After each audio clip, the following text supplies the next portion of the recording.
पाक चीन दोस्ती के चक्कर में जो सीपेक का मंसूबा है, गेम चेंजर है, गेम चेंजर।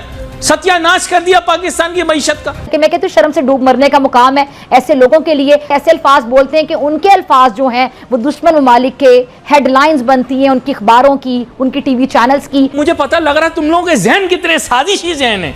ये भाईजान आपके मुल्क के अंदर उन्होंने कोई पथारे लगाने का बिजनेस नहीं लगाया था, वो यहाँ आईपीपी खोलने आए थे और उन्होंने खोल दिए। इस वक्त तो सबसे ज्यादा फायदा तो आपका एनर्जी का शोबा आईपीपीज उठा रहे हैं, जो नुकसान है वो अवाम का हो रहा है। सीपेक का मंसूबा जो था बकौल आपके 64 अरब डॉलर में से 34 अरब डॉलर जो मैंने पढ़े वो आईपीपीज में लगे हैं। कि इस साल हमने ये जो करंट फिस्कल ईयर है हमें 2800 अरब रुपए हमें देने हैं सिर्फ आईपीपीज को, और ये किसी खाते में नहीं है। कि ऐसे लोगों की वजह से शायद हमें दुश्मनों की भी जरूरत नहीं है। जाहिर बात है दुश्मन को खुशी मिलती है जब अपने ही लोग अपने ही मुल्क को नुकसान पहुंचाने की बात करते हैं, और ये सारा कुछ पैसे की वजह से हो रहा है। मसला यहाँ ये है कि ऐसा बुरा हम फंस गए हैं कि इस वक्त हमने आईएमएफ के 7.5 बिलियन डॉलर देने पुराने, ठीक है। अब आईएमएफ अगर हमें पैसे नहीं देगा तो आईएमएफ को पैसे वापस कैसे मिलेंगे? आपने सही कहा कि अब तो दोस्त ममालिक भी ये कहते हैं पहले आप आईएमएफ को ऑन बोर्ड करें तो फिर हम पैसे देंगे। एशियन डेवलपमेंट बैंक भी ये कहता है। वर्ल्ड जय हिंद दोस्तों, चाइना ने पाकिस्तान के सीपेक को लेके जो इसकी बैंड बजा रखी है उसके बाद पाकिस्तान का संभलना मुश्किल हो चुका है। हालांकि आईएमएफ की तरफ से बिलियन डॉलर का कर्ज मिलने के बाद भी पाकिस्तान को 7.5 बिलियन डॉलर का लोन चुकाना है। अब ये लोन कैसे चुकेगा? पाकिस्तान में अभी पावर क्षेत्र में बहुत बड़ा बहरान आया हुआ है, बोले तो क्राइसिस देखने को मिल रही है। और आपको पता ही है कि पाकिस्तान में जो पावर क्षेत्र है यहाँ पर चाइना का बहुत बड़ा कब्जा है। इसी के ऊपर पाकिस्तानी पत्रकार आज डिस्कस कर रहे हैं। आप इस वीडियो को एंड तक देखिएगा, काफी इंटरेस्टिंग इन्फॉर्मेशन निकल कर आ रही है। कि हुकूमती वुज़रा अभी 2-4 दिन पहले वो ये कह रहे थे कि जी मुल्क में कीनिया जैसी सिचुएशन जो भी करेगा उसकी हम इजाज़त नहीं देंगे, क्योंकि वो मुल्क से उन्होंने गद्दारी का लफ्ज़ इस्तेमाल नहीं किया लेकिन कहने का मतलब वही था। अब ये देखिए ये कितनी ख़तरनाक बात है अपने ही लोगों के लिए कि आपको पता है महंगाई कितनी हो गई है कि 40% आपके लोग सतह गुर्बत से नीचे चले गए, ठीक है। तो ये लोग अगर कल, और अभी एहतजाज शुरू हो रहा है और आगे होगा, तो जब ये लोग सड़कों पे निकलेंगे तो हुकूमत ये इशारा कर रही है कि जो महंगाई के खिलाफ एहतजाज करने सड़क पर निकलेगा वो एक तरह से उसको वो 9 मई के दायरे में ला रहे हैं। यानी कि वो लोगों को ये बताना चाह रहे हैं कि कीनिया में जो हुआ उसका वो मवाजना 9 मई से कर रहे हैं, जो कि बहुत ही अजीब बात है। कीनिया में जो हुआ वो आईएमएफ प्रोग्राम के नतीजे में जो उनका बजट बना उसकी वजह से हुआ, वो एक सिविल अनरेस्ट था मईशत की वजह से। तो ये है सूरत हाल।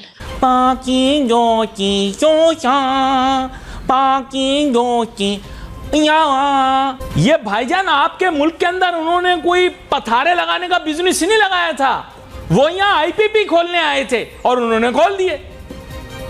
एक आईपीपी नहीं, अरबा डॉलर के आईपीपी खोले उन्होंने। अच्छा सड़क बनाई, कोई सड़क बनाई नहीं? आप बताओ ना, आप बोले थे सीपेक सड़क का नाम है, सीपेक यूं जाएगा। Eastern corridor, western corridor, central corridor कहां है? कहां है यार? आप लोग एक्चुअली टोपी ड्रामे करने वाले लोग हो आप लोग। आप अगर अपना बजट देखिए, बजट के अंदर मोटी मोटी डिविजन्स है ना। आपकी वो है डेवलपमेंट का हो गया, आपका सूबों का चला गया, डिफेंस चला गया, और जो कर्जे देने। अब जो सबसे बड़ा चंक है जिसमें कर्जे देने हैं उसी के अंदर से आप ये भी निकाल लें, आपका जो कैपेसिटी चार्जेस हैं जो आपको आईपीपीस को देने हैं, तो इतना बड़ा चंक उसमें जा रहा है आपका एनर्जी के। कि इस साल हमने ये जो करंट फिस्कल ईयर है हमें 2800 अरब रुपए हमें देने हैं सिर्फ आईपीपीस को, और ये किसी खाते में नहीं है। कि 2800 अरब रुपए आईपीपीस को देने के हम मुतहम्मिल हो सकते हैं? ये जो उनको डॉलर्स आते हैं यूट्यूब से, और शर्म से डूब मरने का मुकाम है ऐसे लोगों के लिए जो कि सोशल मीडिया प्लेटफॉर्म से अपने ही मुल्क को बुरा कह के पैसे कमा रहे हैं। सीपेक आएगा, पाकिस्तान की तकदीर बदल देगा। नौजुबिल्लाह, तकदीर बदलने वाला सिर्फ मेरा रब। उसने तुम लोगों को वो किया कि तुम्हें समझ में आ गई तुम क्या हो। तकदीरें बदलने वाले प्रोजेक्ट लगा रहे हो, गेम चेंजर। पता नहीं अंग्रेजी समझ आती है? वैसे तो अंग्रेजी आती नहीं, व्हाट्सएप में अंग्रेजी चलती है। अंग्रेजी के 2 लफ्ज बोलने को कह दो नहीं निकलेगे, बस 2-3 लफ्ज सीख लेते। गेम चेंजर है, गेम चेंजर। सत्यानाश कर दिया पाकिस्तान की मईशत का। सारे आईपीपी का बोझ आ गया और हर बिजनेसमैन खड़े होकर बोल रहा है आईपीपी ने खत्म कर दिया, आए आईपीपी ने खत्म कर दिया, आए। तो ये अभी लगे आईपीपी क्या? जब ये लग रहे थे तो आप क्या कर रहे थे? तब आप लगा के आईपीपीज जो कि शॉर्ट टर्म के लिए लाई गई हैं, उनके साथ 30-30 साल के मुआहदे करेंगे तो गड़बड़ तो डे 1 से हो गई ना। और मैं आपको ये बता दूं कि इसमें से 75% आईपीपीज इस वक्त जो है वो आपकी सियासी जमातों के रहनुमाओं की मिल्कियत डायरेक्टली या इनडायरेक्टली है, और सिविल और मिलिट्री स्टैब्लिशमेंट उनके पास है। 75% आईपीपीज जिनको हम डॉलरों में पेमेंट कर रहे हैं, इनमें गैर मुल्की नहीं है। गैर मुल्की का थोड़ा सा इसमें कुछ आईपीपीज में ये भी उन्होंने किया क्योंकि डॉलर की पेमेंट है, डॉलर क्रंच है, करेंसी का आपको पता है क्या हाल है। तो इन कई कंपनियों ने अपने दफ्तर बाहर बनाए, जैसे वीट स्कैंडल में हुआ था कि यहाँ से डॉलर बाहर गया कि जी पेमेंट है डॉलर में करें हमारे बाहर के अकाउंट में, कंपनी का कोई एक ऑफिस बाहर है तो वो बाहर पेमेंट हो रही है, या यहाँ पे भी हो रही है तो डॉलर में हो रही है। कि कई आईपीपीज हैं जिनसे हम बिजली ले ही नहीं रहे, जीरो है, फुल कैपेसिटी चार्ज दे रहे हैं लेकिन नहीं ले रहे क्योंकि वो उनकी सिचुएशन वो बना नहीं सकते, या हमें ज़रूरत नहीं, या हमारे पास डिस्ट्रीब्यूशन कैपेसिटी नहीं है। तो हम जो आईपीपी से जितनी उनकी कैपेसिटी है उस जितनी वो बना सकते हैं बिजली, उसकी आधी से भी कम ले रहे हैं। उसकी वजह ये कि हमारे पास डिस्ट्रीब्यूशन का जो सेटअप है जो कि नेशनलाइज्ड है डिस्कोर्स के थ्रू, उनमें हमने इन्वेस्ट ही नहीं किया। तो उनमें ये सलाहियत ही नहीं है कि वो बिजली घर घर पहुंचा सकें। ज़ाहिर है उसमें वेयर एंड टेयर है और डिस्ट्रीब्यूशन लॉसेस हैं, फिर करप्शन है, बाकी मामलात हैं। तो ये है सूरत हाल। तो उनको हम कैपेसिटी में दे रहे हैं, तो उसमें कई आईपीपीज हैं जो सिफर बिजली बना रही है, उनको भी पूरा पैसा जा रहा है। तो इस्लामाबाद में आजकल कुछ चीमगोइयाँ हो रही हैं कि शायद पाकिस्तान जो भारत के साथ अपने ताल्लुकात हैं उस पर नज़रसानी कर रहा है, और बहुत मुमकिन है कि कुछ ही माह में, बल्कि अगले बहुत ही मुस्तक़बिल करीब में आप यूँ समझ लीजिए कि पाकिस्तान भारत को एक नाम भिजवाए कि जी हम अपने जो सफारती ताल्लुकात हैं उनको दोबारा हाई कमिश्नर लेवल पे करना चाहते हैं, और ये है जी हमारा नाम जो कि हमारे नए हाई कमिश्नर होंगे तो आप काइंडली एग्रीमा दे दीजिए। तो ये पाकिस्तान एक पहल करेगा। तो दोस्तों आपने ये वीडियो देखी और आपको आइडिया लग गया होगा कि पाकिस्तान के चचा छिंग चैंगचुंग ने जिस तरह से इनकी बैंड बजा कर रखी है, आने वाले समय में पाकिस्तान के हालात कीनिया जैसे हो सकते हैं, ये कंपेयर किया जा रहा है। दरअसल पाकिस्तान क्राइसिस से उभरने के बजाय दोबारा क्राइसिस में घुसने की तरफ अग्रसर है। आप देख रहे हैं पाकिस्तान ने अलोन आईपीपीज को 2800 अरब रुपए भुगतान करने हैं, लेकिन कहां से भुगतान होगा, किस तरह से भुगतान होगा, अभी तक कोई भी मसौदा तैयार नहीं हुआ है। पाकिस्तान के सियासतदान कहते फिरते थे कि सीपैक की वजह से पाकिस्तान का जो भविष्य है उज्जवल हो जाएगा, पाकिस्तान दुनिया में बहुत बड़ा नाम कर लेगा, सीपैक की वजह से इतना पैसा पाकिस्तान में आ जाएगा। लेकिन आज पैसे का बहरान क्यों मचा हुआ है? पाकिस्तान में जो आज इलेक्ट्रिसिटी का बहरान आया हुआ है, जो पावर क्षेत्र में क्राइसिस देखने को मिल रही है, इसकी वजह से आज अवाम खासी परेशान है।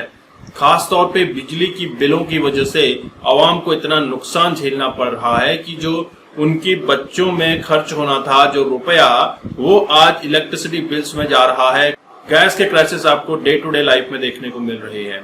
और दूसरी तरफ प्रोटेस्टर्स ने पाकिस्तान का बेड़ा गर्क कर दिया है। आपने देखा पीओके में किस तरह से प्रोटेस्ट हुआ था, फिर वहां के लिए फंड रिलीज किया गया, और अभी केपीके के अंदर फिर से एक बहरान आया हुआ है जहां पे लोग अपने हक हुकूक की बात कर रहे हैं। दरअसल ये पाकिस्तान के सियासत की नाकामी है, पाकिस्तान के एस्टैब्लिशमेंट की नाकामी है, जो अपने लोगों को सही से सुविधाएं मुहैया नहीं करा पाए। अगर ये स्टार्टिंग से ही अपने अवाम की तरफ ध्यान दिए होते, बलूचिस्तान, सिंध, पीओके, गिलगिट बाल्टिस्तान, ये ऐसे एरियाज हैं जो अभी भी झुलस रहे हैं। अगर हम बात करें बलूचिस्तान से सारी एनर्जी, सारे मिनरल्स को लेकर ये पंजाब भेजते हैं, और पंजाब की तरफ से इनको कुछ मिलता नहीं है। वहीं जो इलेक्ट्रिसिटी बलूचिस्तान में पैदा की जाती है, जो मिनरल्स वहां पे इनको खदान करके मिलते हैं, वो उनको वापस अगर खरीदने होते हैं तो महंगे रेट में मिलते हैं। और गैस बलूचिस्तान से पूरे पाकिस्तान में जा रही है, तो फिर गैस बलूचिस्तान के अंदर महंगी है। ये हालात हो चुके हैं। अगर हम बात करें पावर क्षेत्र की, तो पावर क्षेत्र में भी इतना ज्यादा अभी करप्शन हो चुका है कि जो लाइनें बिछनी थी इलेक्ट्रिसिटी की, उन लाइनों में पड़ने वाले कॉपर वायर को ही बेच डाला है। अब वायर नहीं बचेगी तो इलेक्ट्रिसिटी ट्रांसफर कहां से होगी, अगर कोई इलेक्ट्रिसिटी का इनके पास जखीरा बचा होगा।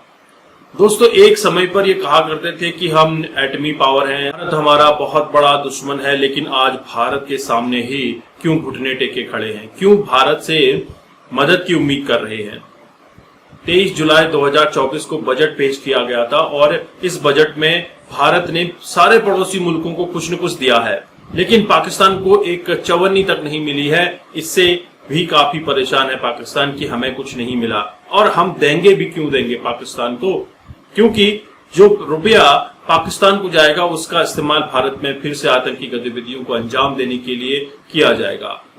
दोस्तों, आपके क्या विचार हैं? क्या पाकिस्तान के साथ सुलह कर लेनी चाहिए? पाकिस्तान को बचाना चाहिए?